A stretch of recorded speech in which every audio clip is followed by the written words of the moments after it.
कभी सोचा है कि कुछ लोग अपनी बातों से कैसे एकदम जीती जागती तस्वीर बना देते हैं? इसका राज छिपा है इंग्लिश एडजेक्टिव्स में। आज हम इन्हीं कमाल के शब्दों की दुनिया में चलेंगे जो हमारी भाषा को रंग और गहराई देते हैं। अच्छा, चलिए एक छोटा सा थॉट एक्सपेरिमेंट करते हैं। एक शब्द लेते हैं, अकार। अब सोचिए मन में क्या आया? बस एक साधारण सी कार की छवि, राइट? कुछ खास नहीं। अब इसमें एक छोटा सा बदलाव करते हैं। Red car. देखा, सिर्फ एक शब्द रेड और वो धुंधली सी तस्वीर थोड़ी साफ हो गई। अब ये कोई भी कार नहीं है, ये एक लाल कार है। और रुकिए, अभी और भी है। अ स्टाइलिश रेड कार। अरे वाह, आप देखिए, स्टाइलिश शब्द ने तो इस कार को एक पर्सनैलिटी ही दे दी है। एक अलग ही अंदाज आ गया है। फर्क महसूस हो रहा है ना? कितना कमाल का है ये। और ये रहा फाइनल टच, अ स्टाइलिश रेड इटालियन कार। अब हमारे दिमाग में सिर्फ एक कार नहीं है, बल्कि एक पूरी कहानी है, एक बेहद खास, एक पूरी तरह से बनी हुई तस्वीर। यही तो है एडजेक्टिव्स की असली ताकत। ये साधारण सी चीजों को भी असाधारण बना देते हैं। तो सवाल ये उठता है कि ये एडजेक्टिव्स आखिर हैं क्या? मतलब ये करते क्या हैं जो इतने जरूरी हैं? चलिए इसे थोड़ा और गहराई से समझते हैं। बिल्कुल आसान भाषा में कहें तो एडजेक्टिव्स वो शब्द हैं जो नाउन्स और प्रोनाउंस को डिस्क्राइब करते हैं। मतलब किसी भी इंसान, जगह या चीज़ के बारे में हमें और जानकारी देते हैं। एसेंशियली ये हमारी बातों में डिटेल्स भरते हैं। उदाहरण के लिए एडजेक्टिव्स हमें किसी चीज का साइज बता सकते हैं, जैसे अ ह्यूज शिप, मतलब एक बहुत बड़ा विशाल जहाज, या फिर अ टॉल बिल्डिंग, एक ऊंची इमारत।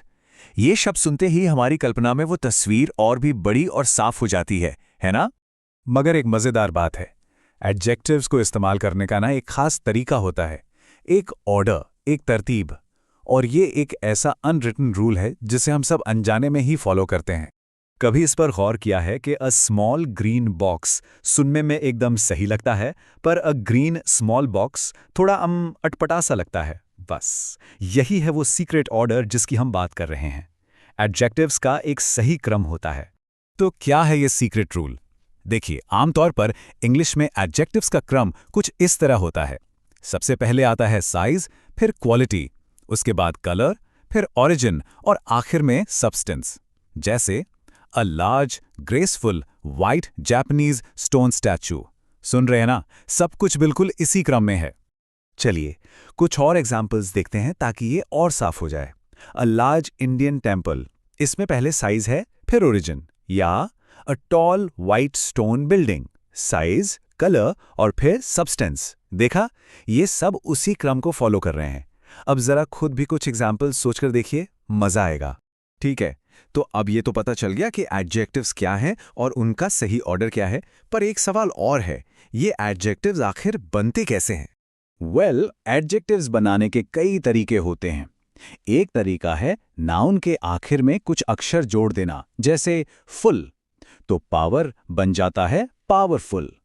दूसरा तरीका है किसी मटेरियल बताने वाले नाउन को ही एडजेक्टिव की तरह इस्तेमाल करना, जैसे वुड से बना वुडन डोर। ये देखिए कुछ और उदाहरण।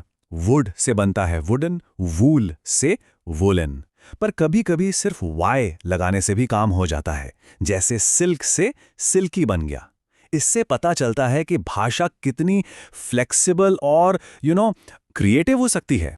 एडजेक्टिव्स का काम सिर्फ चीजों को डिस्क्राइब करना ही नहीं है। नहीं, ये तुलना करने यानी कंपैरिजन करने के भी बहुत काम आते हैं। चलिए अब इस पहलू को भी समझते हैं। यहाँ पर एक बहुत ज़रूरी बात समझनी है। जब दो चीज़ों में तुलना होती है तो हम कंपैरेटिव फॉर्म का इस्तेमाल करते हैं। इसमें अक्सर शब्द के आखिर में ER लगता है, जैसे डार्क बन जाता है डार्कर। और जब तुलना 3 या उससे ज़्यादा चीज़ों में हो तो सुपरलेटिव फॉर्म का इस्तेमाल होता है, जिसमें एस्ट लगता है, तो डार्क बन जाता है डार्केस्ट। हाँ, एक बात और, लंबे शब्दों के साथ हम मोर और मोस्ट लगाते हैं, जैसे मोर ब्यूटीफुल। और हाँ, कुछ तो एकदम ही अलग होते हैं, जैसे गुड, बेटर, बेस्ट। ये देखिए कंपैरेटिव का एक बढ़िया सा example, a car is faster than a bike. बिल्कुल साफ है, यहाँ दो चीजों यानी कार और बाइक की स्पीड की तुलना हो रही है। और ध्यान दीजिए, इसमें तैन शब्द का इस्तेमाल हुआ है। और अब सुपरलेटिव का एक उदाहरण देखते हैं। An ant is the smallest इसका मतलब ये है कि चींटी की तुलना बाकी सबसे हो रही है और वो सबसे छोटी है। यहाँ द का इस्तेमाल करना बहुत जरूरी है, ये याद रखना होगा।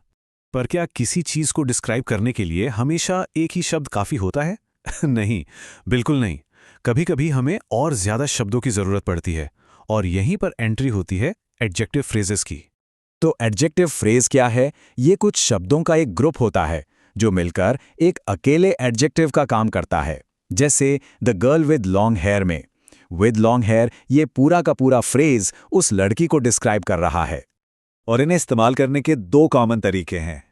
पहला, ये फ्रेज नाउन के बाद आ सकता है, जैसे हमने अभी देखा the girl with long hair, या फिर ये नाउन से पहले भी आ सकता है और इसमें अक्सर हाइफन्स का इस्तेमाल होता है, जैसे अ वेल ड्रेस्ड लेडी। तो लीजिए, अब शब्दों से तस्वीरें बनाने के सारे टूल्स आ गए हैं। एडजेक्टिव्स क्या हैं, उनका सही क्रम क्या है, तुलना कैसे करनी है और फ्रेजेस का इस्तेमाल कैसे करना है, सब कुछ। अब सवाल बस एक है, इन शब्दों से अगली कौन सी तस्वीर बनाई जाएगी?